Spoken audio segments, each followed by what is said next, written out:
There is a kind of violence that leaves no bruises, a form of dominance that never raises its voice. And yet, it destroys men more efficiently than any weapon ever could.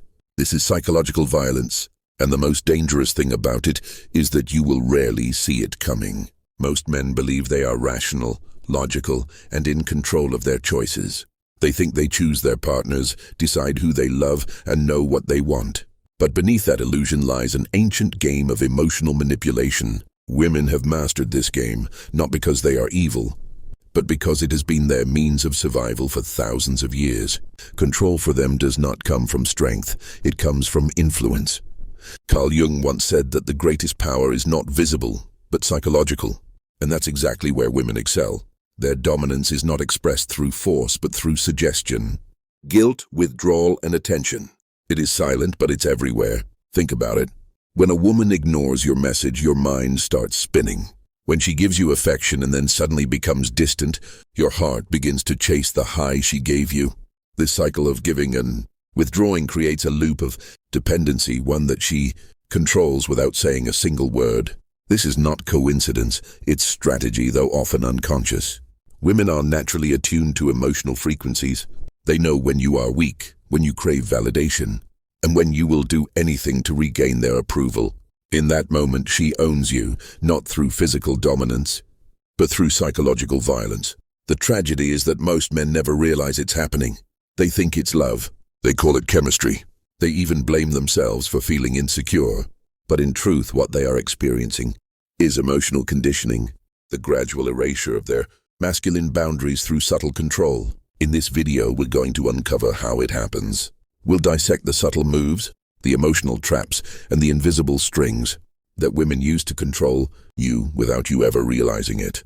And by the end, you'll see that the only real freedom a man can have in relationships is psychological sovereignty, the power to love without being enslaved by approval. The hidden language of control. Control begins with perception.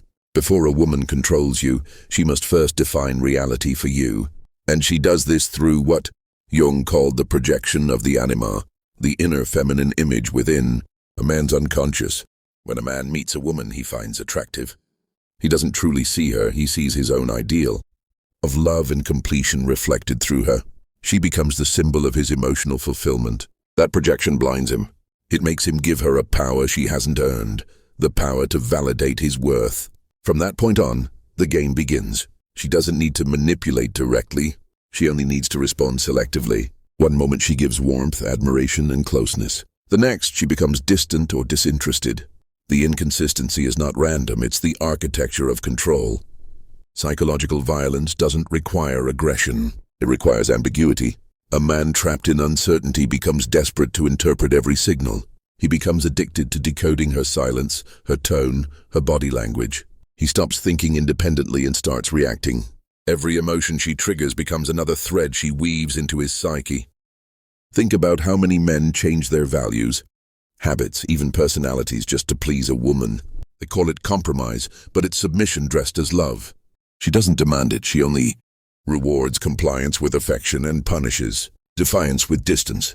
This conditioning reshapes him. Slowly he becomes a reflection of her emotional expectations rather than a man with his own direction. This is the essence of psychological control, to make you believe that your thoughts, decisions, and desires are still your own when in reality they are being shaped by her responses. It's not that she consciously plots it like a villain. Often it's instinctual. Female psychology evolved to influence rather than confront, because in the ancient world physical strength was male, but emotional power was female. Today that ancient instinct has modernized. It lives in text messages left on read, in calculated silence after arguments, in emotional stories that subtly make you feel guilty. Every man has experienced this, he just didn't have the language for it. The first step to freedom is awareness. When you can observe her tactics without reacting, the illusion of her control begins to break, because control only exists when you respond emotionally. The moment you stop reacting, she loses her weapon. Emotional dependency, the soft cage. When a woman realizes that she can influence your emotional state, she learns to regulate your sense of peace. This is the birth of emotional dependency, the softest and most elegant form of control. It usually begins with love bombing. She gives you admiration, attention, warmth, and curiosity. She mirrors your values. She becomes your peace, and in that illusion of comfort, your defenses fall. But soon she begins to pull back. Not completely, just enough to make you notice. You start chasing that initial high again. Psychologists call this the intermittent reinforcement cycle. It's the same principle that keeps gamblers hooked on slot machines' unpredictable rewards. The brain releases dopamine when rewards are uncertain, not when they're guaranteed. And when that mechanism is tied to emotional connection, it becomes almost impossible to break. This is why so many men stay in relationships that make them miserable. They remember the early warmth and they keep chasing its return. Every small sign of affection feels like a jackpot. But that affection is now the currency of control. Here's the darkest truth. Most of this happens below awareness. She may not even know she's doing it. Her instincts tell her when to withdraw affection to test your attachment, when to show vulnerability to reignite empathy, and when to express sadness to make you feel responsible. Each emotional move is calibrated to keep you invested. The man, however, loses something deeper: his psychological independence. He begins to think through her emotions. His mood depends on hers. If she's cold, he feels broken. If she's happy, he feels alive again. That's not love. That's bondage disguised as intimacy. Carl Jung warned that when a man's anima, his internal feminine ideal, possesses him, he loses his masculine orientation. He becomes reactive, moody, dependent, and confused. He starts living through the emotional approval of the woman who represents his inner wound. This is why men who crave validation are easiest to control. A woman doesn't need to dominate them. She only needs to withhold affection. Their mind will do the rest. They'll start apologizing for things they didn't do, explaining themselves endlessly, or walking on eggshells just to restore peace. This is psychological violence because it erases your boundaries and replaces them with hers. The man believes he's maintaining harmony, but he's actually surrendering his identity piece by piece. Freedom begins when you realize this. You cannot negotiate with psychological dependency. You must break it. That requires emotional detachment, not as coldness but as awareness. When you stop seeking her approval as oxygen, her control collapses instantly. Guilt, shame, and the feminine weaponization of empathy. If emotional dependency is the cage, then guilt and shame are the locks that keep it closed. A woman's most powerful form of control doesn't come from seduction. It comes from emotional moralization. She makes you feel like a bad person for asserting your boundaries. Every time you say no, she implies you're selfish. Every time you prioritize your peace, she accuses you of being distant or cold. These are not random emotional outbursts. They are psychological tactics rooted in the feminine instinct to control through empathy. Men are biologically wired to protect women. So when a woman frames herself as hurt, misunderstood, or victimized, a man's protective instinct is triggered. He becomes emotionally disarmed. Now she doesn't need to argue. She only needs to look wounded. This is how guilt becomes a leash. She doesn't command you to obey. She convinces you that disobedience equals cruelty. And because you don't want to be the bad guy, you comply. She has just reshaped your morality to serve her emotions. In psychological terms, this is called empathic manipulation, using compassion as a tool of control. It's not always intentional, but it's devastatingly effective. The man loses touch with his masculine clarity. Carl Jung described this dynamic as the possession by the anima. When the feminine energy within a man takes over his reasoning, he becomes fragmented, pulled between his mind and emotions. His actions no longer come from choice but from fear of disapproval. The result? He becomes the nice guy, externally calm, internally resentful. He suppresses his anger to maintain peace, but every time he does, his self-respect dies a little. Eventually, he becomes emotionally numb, a shadow of himself. The irony is that she doesn't respect him for this, because deep down, women test boundaries not to destroy men, but to find strength. When a man resists guilt and shame calmly, she feels both fear and attraction. Fear because she cannot control him, and attraction because his independence awakens her respect. Understanding this changes everything. Once you see guilt as a psychological weapon rather than a moral truth, you reclaim your power. You realize that your worth isn't measured by how much emotional labor you perform. It's measured by how unshakable your identity remains in the presence of manipulation. The power of silence and withdrawal. There is one weapon that surpasses all others in the psychology of control: silence. When a woman withdraws emotionally, She doesn't need to say a word to dominate your thoughts. Her silence becomes a mirror in which you confront your own insecurities. You start to wonder what you did wrong. You analyze your words, your actions, your tone. You replay moments in your mind, searching for a reason. But the more you search, the deeper you sink into self-doubt. That is exactly how psychological violence works. It makes you punish yourself in her place. This is not mere avoidance. It's a strategic form of withdrawal that transfers the burden of guilt to you. Silence in female psychology is never neutral. It's communication through absence. By disappearing, she amplifies her power because the human mind cannot stand uncertainty. The more unclear her position, the more power she gains over your imagination. Men often mistake this silence for emotional detachment. But it's not detachment, it's dominance. Every unanswered message, every delayed response, every cold look is designed, consciously or not, to make you chase, to make you seek validation. She trains your nervous system to equate her attention with relief and her silence with pain. Over time, you become conditioned like Pavlov's dog. Her presence is pleasure. Her absence is punishment. This is psychological violence in its purest form because it reshapes your emotional landscape. You stop feeling whole by yourself. You start existing only in reference to her. Your sense of peace becomes dependent on whether she looks at you, replies to you, or acknowledges your worth. And the cruel paradox is this: the more you chase her during silence, the more she loses respect for you. She feels your desperation and instinctively withdraws further. Not because she hates you, but because your energy no longer feels strong, it feels needy. In the psychology of attraction, silence exposes weakness faster than words. Carl Jung would say that this dynamic represents the man's shadow, the unhealed boy within him who cannot tolerate rejection. When her silence triggers him, it is not she who holds the real power. It is his unconscious wound demanding attention. She becomes the mirror of his lack of self-sovereignty.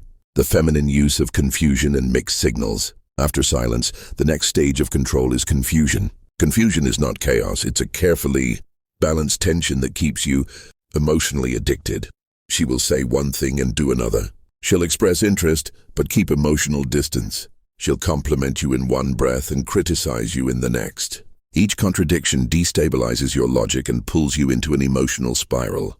Your brain begins working overtime, trying to resolve the contradiction. Psychological research shows that the human mind craves coherence. When faced with conflicting information, we seek to eliminate discomfort by finding meaning. That's what makes confusion so powerful. It makes you interpret rather than act. You start reading between lines that were never written. A woman skilled in emotional influence intuitively understands this. She knows that a man who is confused is a man who is controllable. You cannot assert boundaries when you don't even understand the game being played. She'll give you just enough intimacy to keep you hooked, then introduce distance to maintain mystery. You'll find yourself constantly questioning her intentions, but never confronting them directly. When control becomes emotional addiction, at a certain point, psychological violence transforms into something more insidious: emotional addiction. By now, you're no longer fighting her manipulation. You're fighting your own craving for her emotional highs and lows. Every conflict becomes foreplay for reconciliation. Every withdrawal becomes an invitation to chase. Every crumb of affection feels like salvation. You are no longer interacting with a person. You are bonded to a pattern. This addiction operates exactly like a drug. Neurochemically, the cycle of tension and relief releases dopamine, oxytocin, and cortisol in alternating bursts. Your body becomes dependent on her inconsistency. You tell yourself you can handle it, that it's just a phase, but you keep returning to the same pain, not because you enjoy it, but because it has become familiar. And familiarity, for the emotionally wounded man, feels safer than peace. Carl Jung explained that what we do not make conscious appears in our lives as fate. So the woman you cannot let go of is not a random choice. She's the embodiment of your unconscious wounds. You're not addicted to her. You're addicted to the feeling she represents. The unresolved mother complex. The boyhood need to earn love through suffering. That is why leaving such a woman feels like death. Your nervous system interprets separation as abandonment. You're not losing her. You're losing the illusion of love that kept your ego alive. Psychological violence becomes self-perpetuating because the victim begins to defend his abuser. He says, she's not bad, she's just emotional. He says, she loves me, she just needs time. Breaking the spell, reclaiming psychological sovereignty. Escaping female psychological control is not about hating women. It's about transcending the unconscious dynamics that make control possible. To reclaim your power, you must understand the mechanics of your own mind. Ask yourself, what part of me seeks validation? What part fears abandonment? What part confuses control with love? Every time you answer these questions honestly, another chain breaks. Jung believed that individuation, the process of becoming whole, requires integrating your shadow. That means confronting the wounded boy inside. You who still seeks a mother in every woman he loves, because until you heal that inner child, every woman will have the power to manipulate you simply by withholding affection. Freedom begins when you can face loneliness without fear, when you can sit in silence and not crave attention, when you can feel rejection and not internalize it as proof of unworthiness. Psychological sovereignty means this: no one controls how you feel. Her silence no longer destabilizes you. Her approval no longer defines you. You respond from awareness, not emotion. And that awareness transforms you from a pawn in her game to the man who writes the rules. When a woman senses that you cannot be emotionally blackmailed, her entire strategy collapses. The power dynamic reverses, not because you dominate her, but because you no longer need to. You become what Jung called a man integrated with his anima.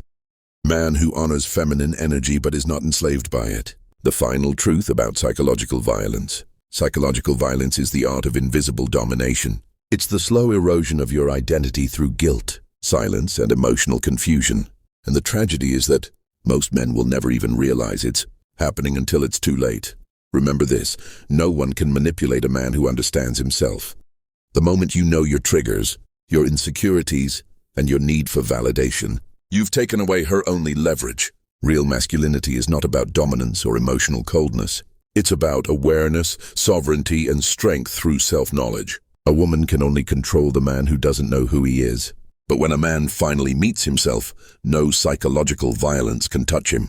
So don't fight her. Understand her. See her not as your enemy, but as the mirror reflecting your unhealed parts. Once you integrate those parts, her control dissolves, and what remains is truth, peace, and power. Because the ultimate revenge against manipulation is not hatred, it's mastery.